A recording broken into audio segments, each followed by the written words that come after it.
Alhamdulillah nahmaduhu wa nasta'inuhu wa nastaghfiruh wa na'udzu billahi min shururi anfusina wa min sayyiati a'malina. May yahdihillahu fala mudhillalah wa may yudlil fala hadiyalah. Asyhadu an la ilaha illallah wahdahu la syarikalah wa asyhadu anna Muhammadan abduhu wa rasuluh la nabiyya ba'dah. Allahumma salli wa sallim ala nabiyyina Muhammad wa ala alihi wa sahbihi ajma'in, amma ba'd. Hadirin dan hadirat rahimakumullah, Assalamualaikum warahmatullahi wabarakatuh.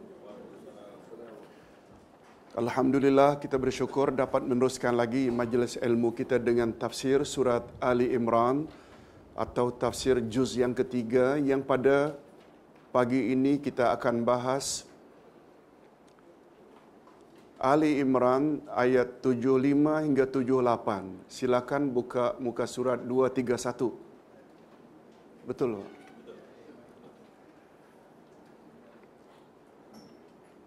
Pembahasan kita ayat 75 hingga 78 di bawah tajuk beberapa keburukan Yahudi. Beberapa keburukan Yahudi. Sebelum kita terjemah dan tafsirkan melalui terjemah harfiah dan terjemah ma'nawiyah, marilah kita baca terlebih dahulu. A'udzubillahi minasyaitonirrajim. Wa min ahlil kitabi man in ta'manu biqintari yu'addihi ilaik.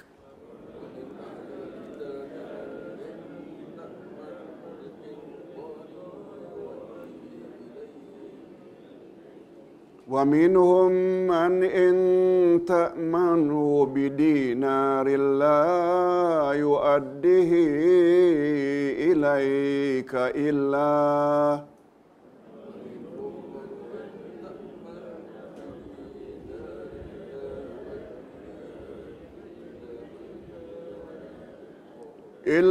ma dumta alaihi qa'ima.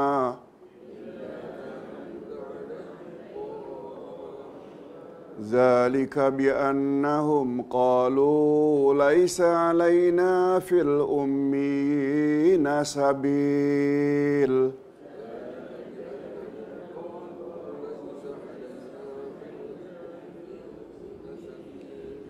ويقولون على الله الكذب وهم يعلمون.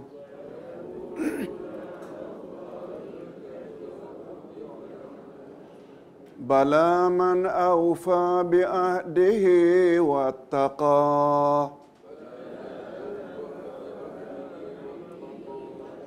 فإن الله يحب المتقين. إن الذين يشترون بعهد الله وأيمانهم ثمنا قليلا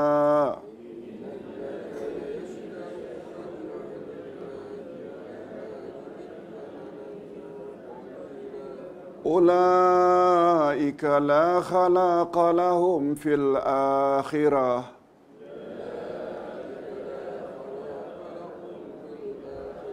ولا يكلمهم الله ولا ينظر إليهم يوم القيامة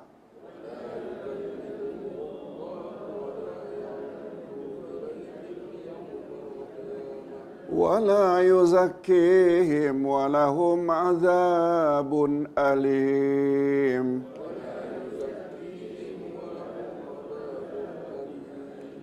وإن منهم لفريقا يلوون ألسنتهم بالكتاب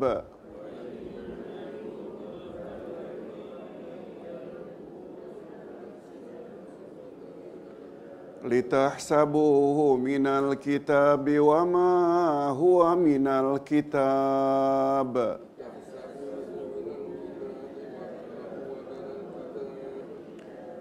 ويقولون هو من عند الله وما هو من عند الله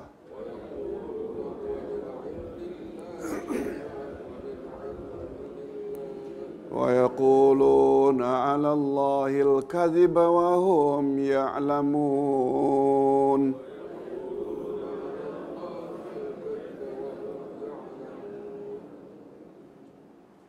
Demikianlah ayat 75 hingga 78 dari surat Ali Imran. Di bawah tajuk beberapa keburukan orang-orang Yahudi.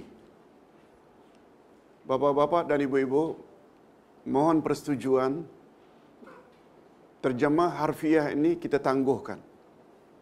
Sebab nanti akan diterjemahkan lagi. Betul tak? Kita langsung saja kepada tafsiran ayat. Boleh?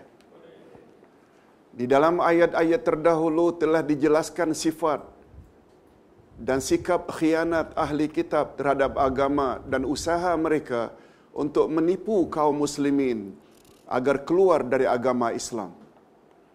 Ini sudah menjadi kerja orang-orang kafir, terutama Yahudi dan Nasrani. Tolong ikuti ayat 120 surat Al-Baqarah. Walan tarda ankal yahudu walan nasara hatta tattabi'a millatahum. Sekali-kali tidak akan reda Yahudi dan Nasrani terhadap agama kamu sehingga kamu ikut agama mereka. Allah menggunakan penafian dengan walan tarda. Dulu Ustaz pernah sebut, bila penafian dengan lan, dia membawa makna, tolong ikuti, harfun nafi lil abad. Penafian yang bersifat abadi. Yahudi dan Nasrani tidak akan suka dengan kita yang beragama Islam. Dia barulah suka bila kita pindah ke agama dia. Ayat berapa tadi? 120 Al-Baqarah, kalau tak salah. Betul.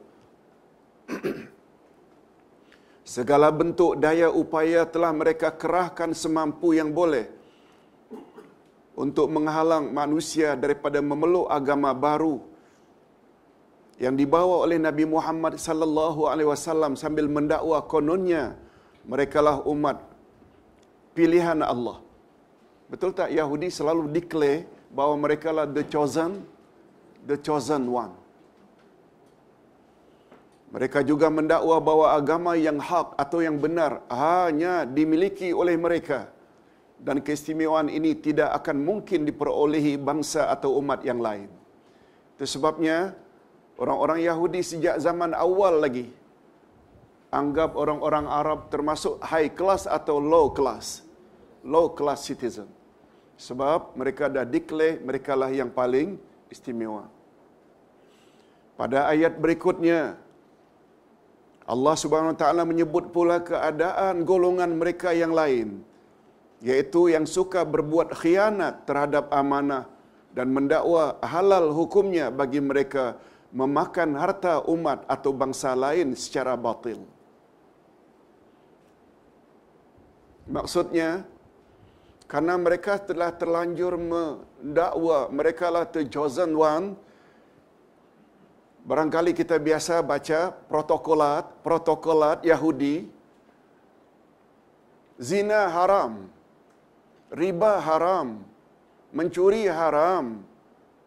Itu hanya jika Yahudi berurusan dengan sesama Yahudi. Tapi bila Bani Israel Yahudi berurusan niaga, ada unsur halal ke haram ke riba ke zina ke dengan bukan Yahudi, tak ada haram. Boleh faham? Begitu dalam protokolat. Keyakinan orang-orang Yahudi, dosa itu hanya bila kesalahan itu mereka buat pada bukan Yahudi. Maaf, bila sesama Yahudi. Adapun terhadap nak berzina dengan orang Arab, tak dosa. Itu maksudnya. Pokoknya selain daripada Yahudi tidak ada haram. Karena mereka telah declare mereka lah umat pilihan. Okey, kita teruskan dengan terjemahan harfiah. Dalam kalangan ahli kitab ada orang yang jika kamu mengamanahkannya agar menyimpan sejumlah harta yang banyak sekalipun, dia akan mengembalikannya kepadamu. Ada tak sebahagian ahli kitab yang amanah? Tak berapa, tak kiralah berapa kita amanahkan. Ada tak yang mengembalikannya? Ada. Ini. Dan ada pula dalam kalangan mereka yang jika kamu mengamanahkan kepadanya menyimpan 1 dinar pun, dia tidak akan mengembalikannya kepadamu kecuali jika kamu selalu menagihnya. Nah, yang ini yang tidak amanah. Walau kadang-kadang yang kita amanah itu hanya 1 dinar. Yang pertama tadi, walau beribu-ribu dinar, dia akan kembalikan tak? Maknanya yang jujur juga ada, tetapi pada umumnya mereka tidak jujur. Dalam ayat di atas Allah menjelaskan bahawa dalam kalangan ahli kitab terdapat golongan yang jika mereka dipercayakan sesuatu amanah atau titipan, golongan yang pertama, golongan yang dapat dipercayai sama ada amanah yang dititipkan kepadanya dalam jumlah yang banyak atau sedikit. Contohnya, Abdullah bin Salam pernah diamanahkan emas sejumlah 2,200 takaran oleh seorang Quraisy. Lalu beliau mengembalikan kepada pemiliknya dengan sempurna. Pernah dengar nama Abdullah bin Salam? Beliau di antara jumlah kecil di zaman Nabi yang memeluk agama Islam. Pada masa yang sama, dia adalah hafal kitab Taurat. Dan dialah orang yang paling amanah. Ini untuk contoh pertama. Golongan yang kedua, golongan yang mengkhianati amanah walaupun dalam jumlah yang sedikit, kecuali jika selalu ditagih. Contohnya, Ka'ab bin Al-Ashraf. Ini Yahudi yang jahat. Apa namanya? Ka'ab bin Al-Ashraf. Pernah diamanahkan hanya 1 dinar oleh seorang Quraisy, lalu dia mengkhianatinya. Allah Subhanahu wa taala menjelaskan dalam lanjutan ayat di atas sebab utama mengapa mereka berbuat dan bersikap demikian. Ini sambungan ayat di atas, ayat 75. Yang demikian itu ialah karena mereka mengatakan tidak ada dosa bagi kami terhadap orang ummi. Tidak dosa bagi kami terhadap orang ummi. Nah, kita ingin tahu nanti ummi itu siapa? Mereka berkata dusta terhadap Allah padahal mereka mengetahui. Okey, ini kan yang namanya terjemah harfiah. Kita perlu tak kepada terjemah maknawiyah atau tafsir? Yes. Ummi itu siapa? Kita hanya akan dapat di dalam terjemah maknawiyah. Yang dimaksudkan dengan ummi, lihat, bila disebut dengan yang dimaksudkan, itu sudah mula kepada terjemah maknawiyah atau tafsiran ayat. Yang dimaksudkan dengan orang ummi di dalam ayat di atas ialah orang Arab. Untuk pengetahuan hadirin dan hadirat, bila dibandingkan antara Bani Israel dengan Arab pada zaman dahulu, yang banyak buta huruf, orang mana? Arab.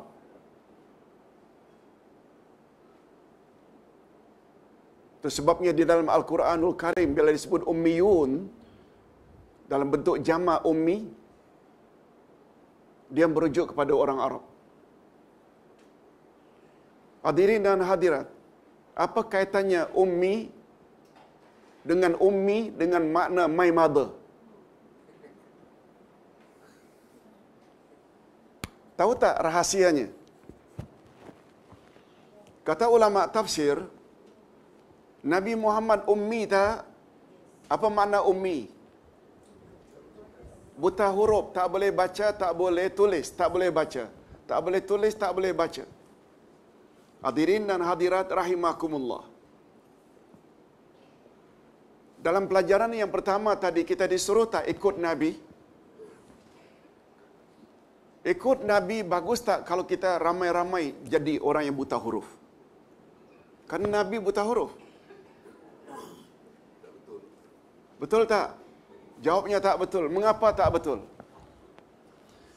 Ada tak, ya, signifikannya? Ada tak hikmahnya Nabi dibuta hurufkan oleh Allah? Ada tak? Apa dia hikmahnya? Supaya orang jangan tuduh Quran itu karangan Muhammad. Boleh faham? Itu sebenarnya rahasianya. Padahal ayat pertama semua kita tahu, Iqra kan maknanya bacalah. Sepatutnya Nabi Muhammad lah orang yang lebih dahulu pandai membaca sebelum umatnya. Tetapi karena ada kepentingan atau hikmah yang lebih jauh supaya Quran jangan dituduh sebagai karangan Nabi Muhammad, maka Nabi Muhammad dibuta hurufkan. Kemudian hubung kaitnya, maknanya ibu. Mengapa ummi yang maknanya my mother, ibuku, dijadikan dengan menjadi istilah buta huruf? Jawabnya, kata ulama tafsir, karena pada zaman dahulu yang paling banyak majoriti buta huruf adalah kaum ibu. Beza tak dengan hari ini? 85% masuk U adalah siswi. Itu sebabnya bagus tak diganti ummi jadi abi? Okeylah. Hadirin dan hadirat rahimakumullah. Kita berbalik kepada persoalan.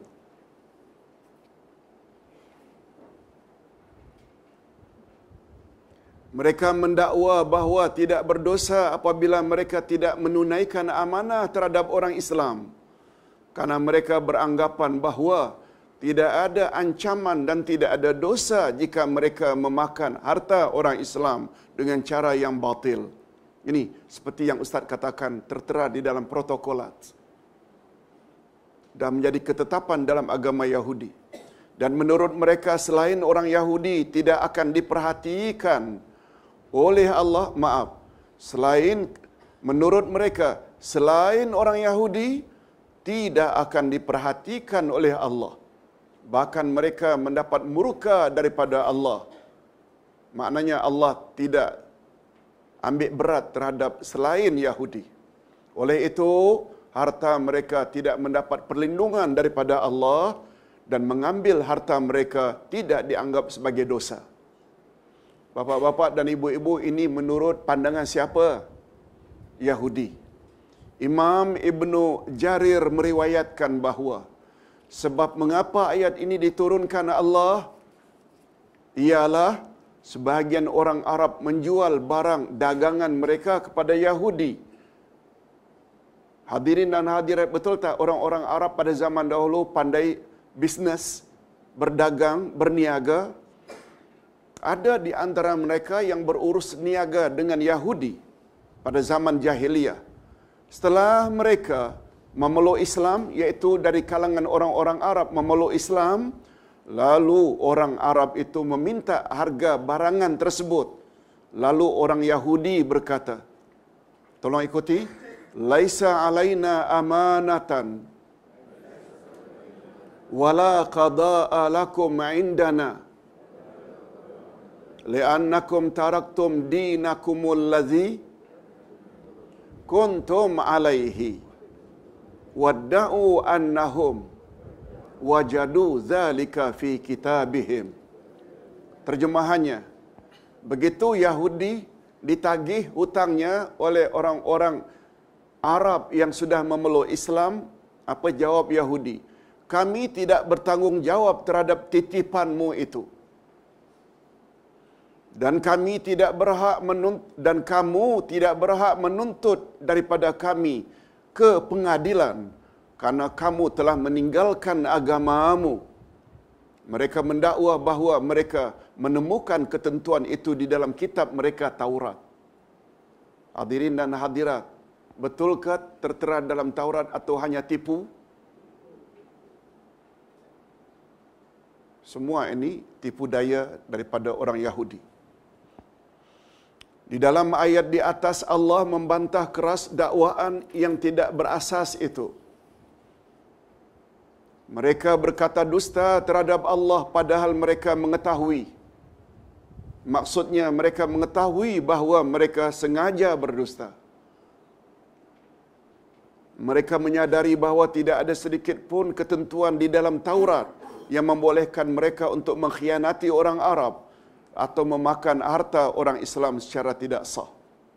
Bapa-bapa dan ibu-ibu, Ustaz ingin ingatkan balik, orang kafir terbagi berapa? Orang kafir, Ustaz tidak lihat boleh diperangi dengan tidak boleh diperangi, harbi dan zimmi, bukan itu. Dari sudut lain, orang kafir terbagi berapa? Hadirin dan hadirat. Agama terbagi dua, ada agama langit dan agama bumi. Agama langit maknanya agama yang diturunkan oleh Allah melalui wahyunya. Termasuk Yahudi, Nasrani, termasuk tak? Ini agama langit. Agama bumi pula seperti penyembah berhala, bukan wahyu dari Allah, tapi rekaan manusia. Termasuk tak hari ini Majusi, penyembah api? Termasuk tak Buddha Hindu? Yes. Agama terbagi berapa tadi? Okey. Nah sekarang kita tidak lihat dari sudut agama. Kita lihat dari sudut dia datang dari langit ke atau hanya rekaan manusia. Bila agama ditinjau dari sudut itu, maka orang-orang kafir yang bukan Islam, bila ditinjau dari sudut itu terbagi dua. Mereka yang mendapat kitab dari langit namanya kafir, kafir ahli kitab. Mereka yang tidak mendapat kitab dari langit dipanggil musyrikin. Jangan lupa ayat 1 dari surat Al-Bayyinah. Tolong ikuti. Lam yakunil ladzina kafaru. Tolong sambung. Min ahlil kitabi wal musyrikin hatta ta'tiyahumul bayyinah. Sesungguhnya orang-orang kafir itu sama ada ahli kitab atau musyrikin. Ahli kitab yang paling popular hari ini apa namanya? Ahli kitab yang paling popular, kafir ahli kitab. Yahudi dan Nasrani. Jangan lupa, Yahudi kan ada Taurat, Nasrani kan ada Injil. Walaupun hari ini tidak original lagi, tapi mereka yakin. Mereka ada Rasul tak? Yahudi ada Musa, Nasrani ada Isa. Itu namanya agama langit. Tapi karena mereka enggan memeluk Islam, mereka dapat tak diklasifikasi sebagai kafir? Kafir apa namanya? Kafir ahli kitab. Dan kafir yang kedua, musyrikin. Termasuk tak penyembah-penyembah berhala seperti Abu Jahal, Abu Lahab? Yes. Kalau Ustaz boleh teruskan bertanya, dari dua jenis ahli kitab tersebut,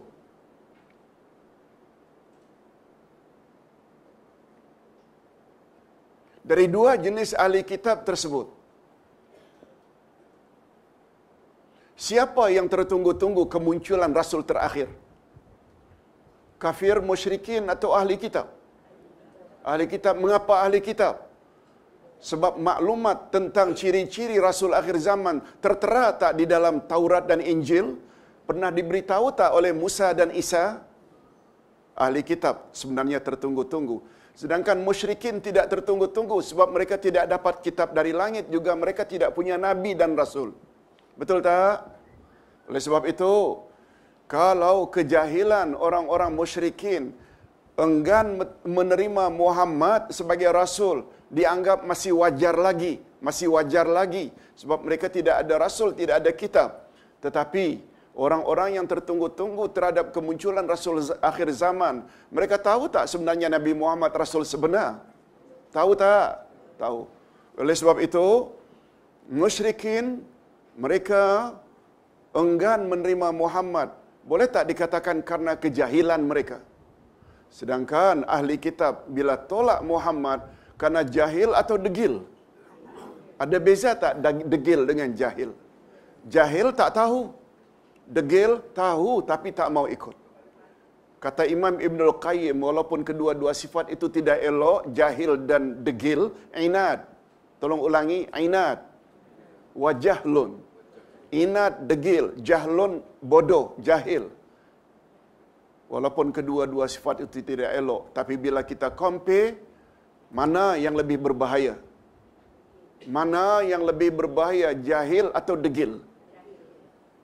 Jahil, degil. Betul, dua-dua tak elok. Oleh sebab itu, bila compare, sebab yang inat degil ini, dia tahu kebenaran tak mau ikut. Nah, Yahudi termasuk degil atau jahil? Degil. Na'udzubillah min zalik. Okey, kita teruskan dengan penjelasan berikut.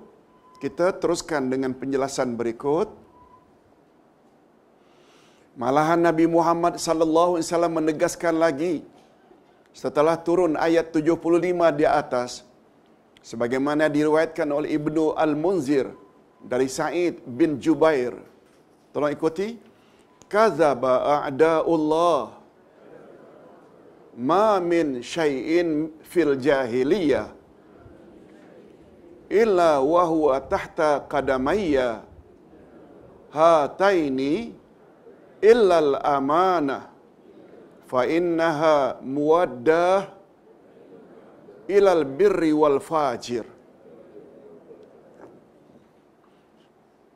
Musuh-musuh Allah, yakni orang Yahudi, telah berdusta. Tidak ada sesuatu ketentuan pada zaman jahiliyah, melainkan telah berada di bawah kedua telapak kakiku ini.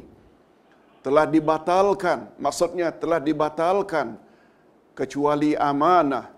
Amanah ini wajib ditunaikan kepada orang yang baik atau kepada orang yang jahat. Ini memberi isyarat, walaupun zaman jahiliyah, kemudian datang Islam, yang namanya amanah ini dengan datangnya Islam, mansuh ke, cancel ke, terbatal ke, atau terus mesti diteruskan? Mesti diteruskan ke amanah seseorang itu, walaupun telah memeluk Islam, atau dengan memeluk Islam, maka berakhirlah amanah itu, atau teruskan? Terus. Bapa-bapa dan ibu-ibu masih ingat tak? Rasulullah sallallahu alaihi wasallam pada malam hijrah,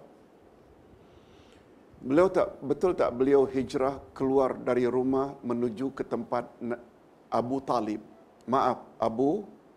Abu Bakar As-Siddiq. Yang tinggal di rumah itu siapa? Sayyidina Ali.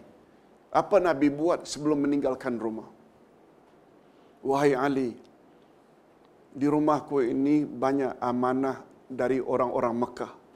Si fulan, ini milik si fulan, ini milik si fulan.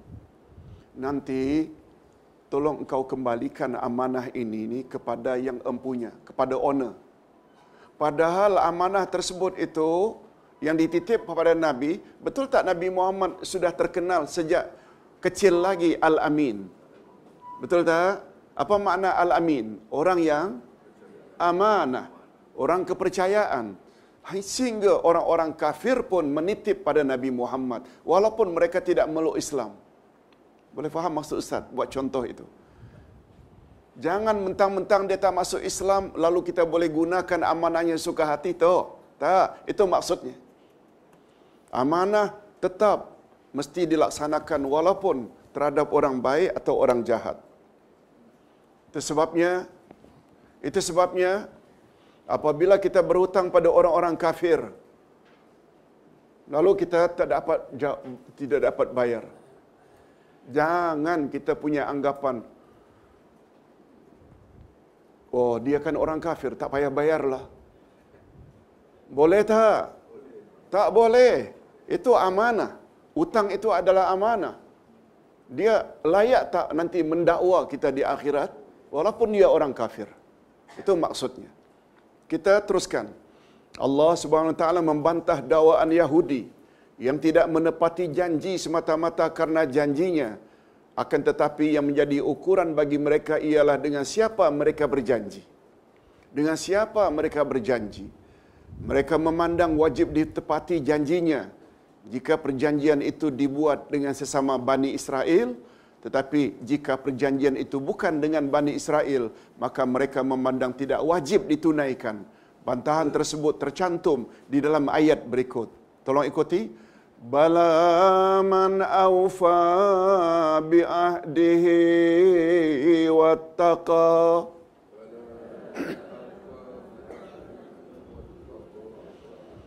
Fa inna Allaha yuhibbul muttaqin. Bukan demikian, sebenarnya sesiapa yang menepati janji yang dibuatnya dan bertakwa, maka sesungguhnya Allah menyukai orang-orang yang bertakwa. Nah, tafsirannya, Allah Subhanahu Wa Taala memuji sikap orang yang menepati janji dan bertakwa kepadanya, dan Allah menyukai mereka. Mudah-mudahan kita termasuk golongan ini. Amin ya rabbal alamin. Pada ayat ini terkandung suatu prinsip agama, yaitu menepati janji dan tidak mengingkari serta memelihara diri daripada berbuat maksiat adalah perbuatan yang dapat mendekatkan diri kepada Allah dan selanjutnya layak mendapat limpahan kasih sayang kepada Allah daripada Allah. Tetapi sebaliknya, bagi orang-orang yang mungkir janji dan melanggar sumpahnya, dijelaskan pula oleh Allah pada ayat yang berikut. Sesungguhnya orang-orang yang menukar janjinya dengan Allah dan sumpah mereka dengan harga yang sedikit, mereka itu tidak mendapat bahagian pahala di akhirat. Maksud janji Allah dalam ayat ini ialah perintah dan larangan Allah yang disampaikan melalui Rasul sebagaimana yang termaktub di dalam kitab-kitabnya. Sedangkan sumpah mereka ialah ikrar yang telah diucapkan oleh mereka bahawa mereka akan selalu mengikuti kebenaran. Sedangkan maksud menukar janji Allah dengan barang yang sedikit ialah mengingkari janji Allah dengan perbuatan duniawi yang didorong oleh hawa nafsu mereka yang dipandang sebagai lebih baik. Akibat yang akan ditanggung oleh mereka yang berani menukar janji dan sumpah ialah mereka tidak akan mendapat balasan di akhirat nanti. Malahan sebaliknya, mereka akan mendapat kemurkaan Allah. Na'udzubillah min zalik. Itu sebabnya hadirin dan hadirat, ketika hidup di atas muka bumi ini, kita jangan terlalu tamak dengan dunia. Tapi tamak terhadap akhirat boleh tak? Bukan saja boleh, tetapi dianjurkan. Hadirin dan hadirat, masih ingat tak tamak terbagi berapa? Dah lupa dah. Sebab pelajaran itu dah setahun yang lalu. Tamak terbagi dua. Tolong ikuti. Tamak mazmum, tamak mamduh. Tamak mazmum iaitu tamak yang tercela. Tamak mamduh, tamak yang terpuji. Oh, ada Ustaz tamak yang terpuji? Ada. Bukan majnun. Mazmum.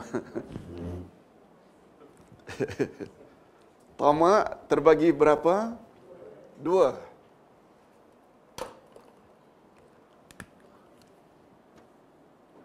Okey. Tamak terbagi dua.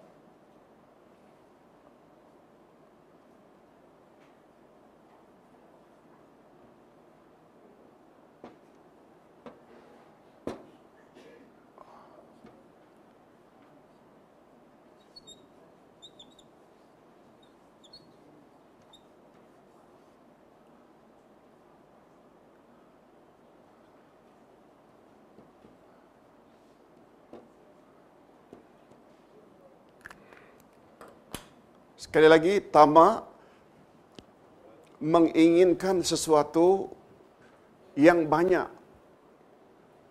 Ingin memperoleh sesuatu yang banyak. Terbagi berapa tadi?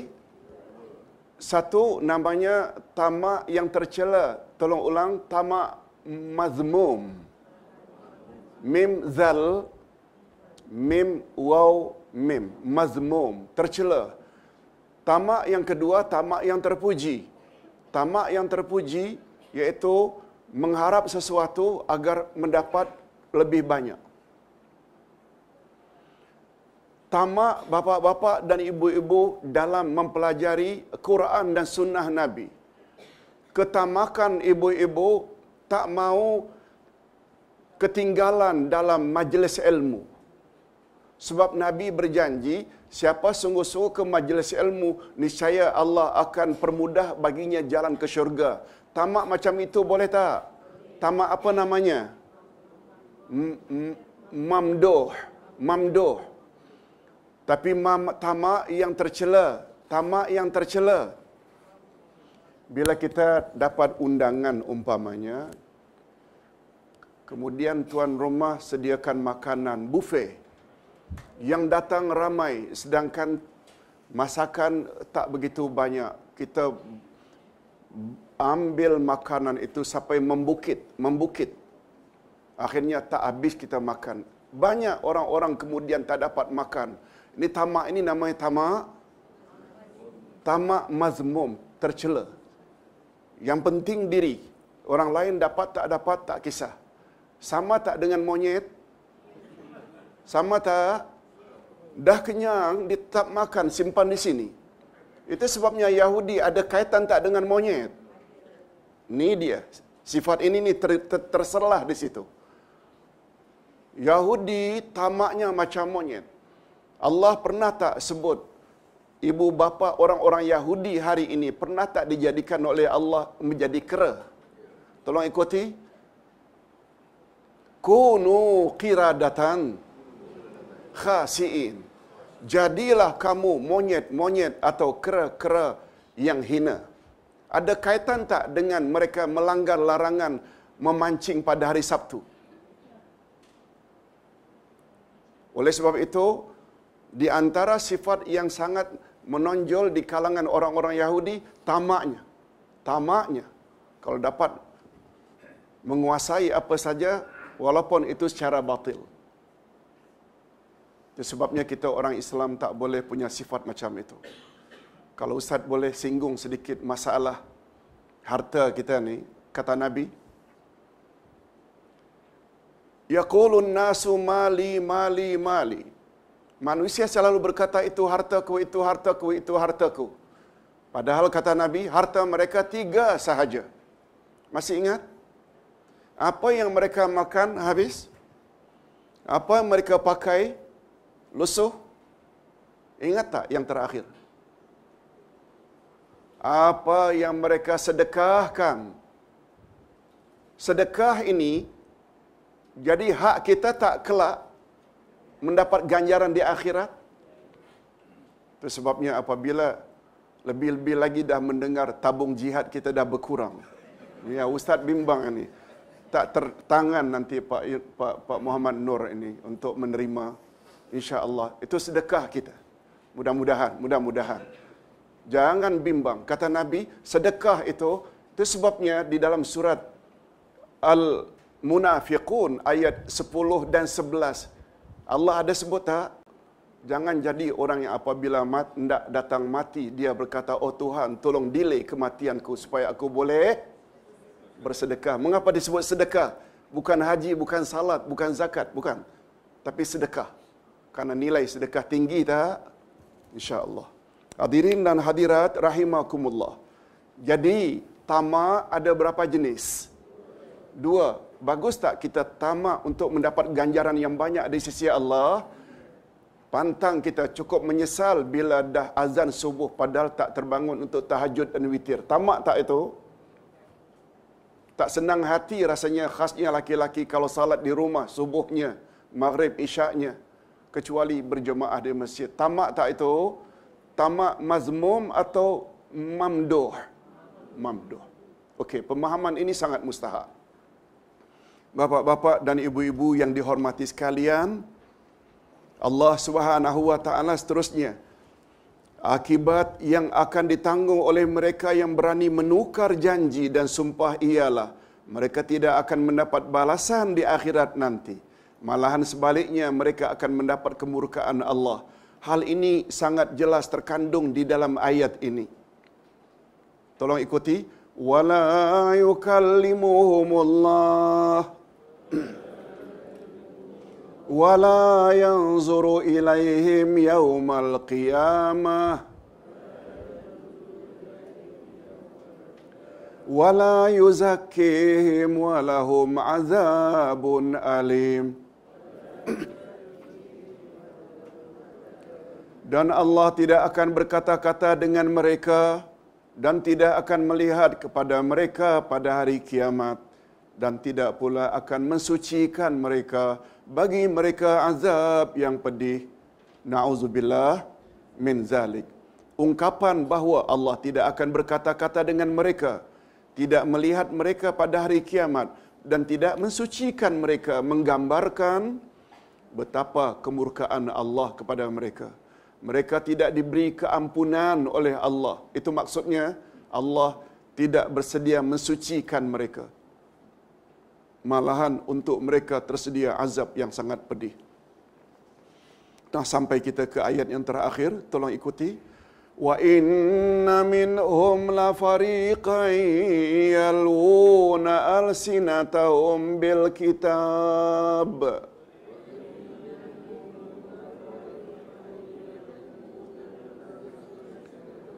Litahsabuhu minal kitab wa ma huwa minal kitab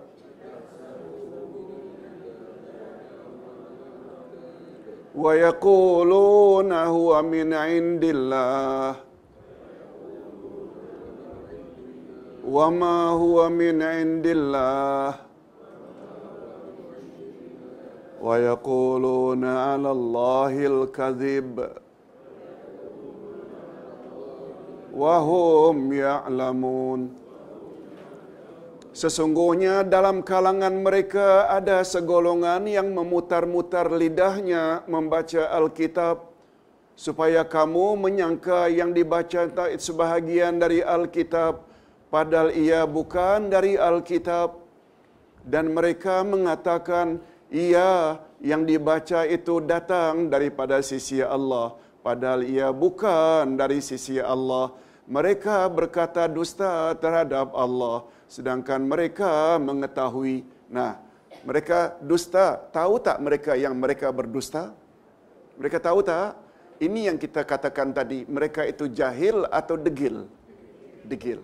Dia tahu, tapi dia tidak mau ikut. Di dalam ayat ini Allah SWT menjelaskan pula tentang golongan ketiga dalam kalangan Yahudi, yaitu mereka terdiri dari para ulama mereka seperti Ka'ab bin Al-Ashraf dan Malik bin Al-Shif. Mereka menukar kandungan Taurat dan mengubah sifat-sifat Nabi akhir zaman dan memutar-mutar lidah mereka ketika membaca, supaya Islam mengira yang dibaca itu daripada Allah.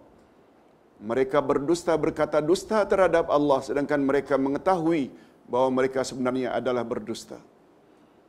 Sikap Yahudi di atas tidak mengherankan, karena kita juga melihat sikap yang sama terdapat di kalangan umat Islam sendiri.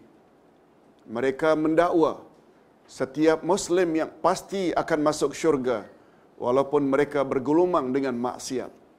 Mereka mendakwa kononnya Muslim ialah setiap orang yang beragama Islam, walaupun dalam sikap mereka, mereka tidak berakhlak sebagaimana kehendak Al-Quran dan As-Sunnah Nabi sallallahu alaihi wasallam.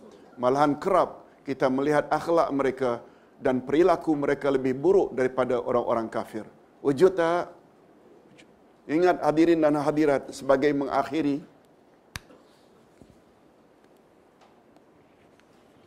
kata ulama akidah Ahlussunnah wal Jamaah, manusia masuk syurga ada dua golongan. Manusia masuk neraka juga ada dua golongan.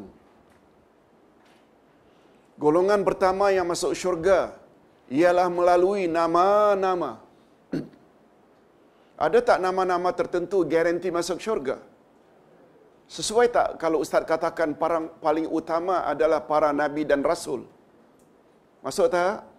Termasuk tak 10 orang sahabat Nabi yang diketuai oleh Abu Bakar, Umar, Osman, Ali? Kita yang tidak ada nama-nama tersebut, ada tak kemungkinan masuk syurga? Ada tak? Melalui apa yang kedua ni? Melalui apa? Melalui sifat. Yang pertama tadi melalui nama-nama. Ada tak nama-nama yang sudah disebut oleh Allah dalam Al-Quran pasti masuk syurga?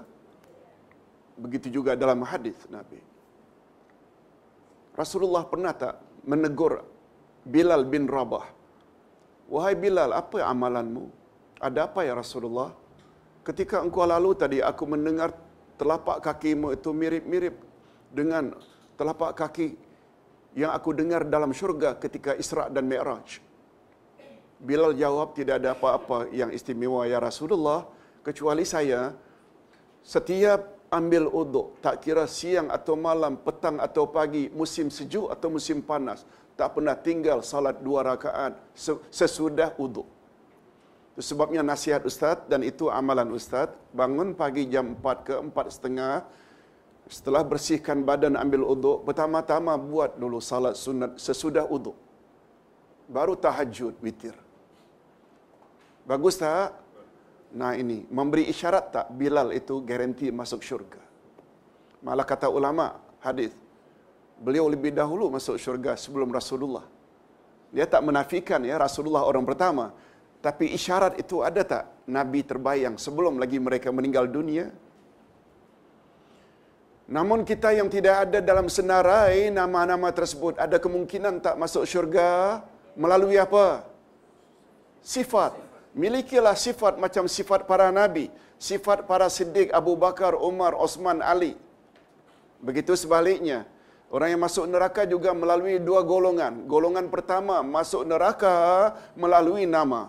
Termasuk tak Namrud dan Fir'aun? Nomor 1 termasuk tak iblis atau syaitan? Semua tempat mereka dalam neraka. Oleh sebab itu, jangan mentang-mentang nama kita tak ada dalam senarai lalu merasa lega. Yahudi dengan sikap tersebut masuk neraka tak? Kita dah sebut tadi sifat-sifat Yahudi. Jangan ada sifat itu pada diri kita. Antara lain tamak, bakhil, degil, menganggap orang semua rendah, dia saja yang tinggi. Termasuk tak itu sifat Yahudi? Jangan ada. Minta maaf kalau Ustaz singgung. Ustaz juga orang Melayu. Jangan beranggapan Malay lebih baik daripada non-Malay. Yang jadi ukuran di sisi Allah, suku bangsa ke atau takwa? Takwa. Boleh faham? Mudah-mudahan kelas pertama kita tahun baru ini ada berkatnya. Sekian. Wassalamualaikum warahmatullahi wabarakatuh.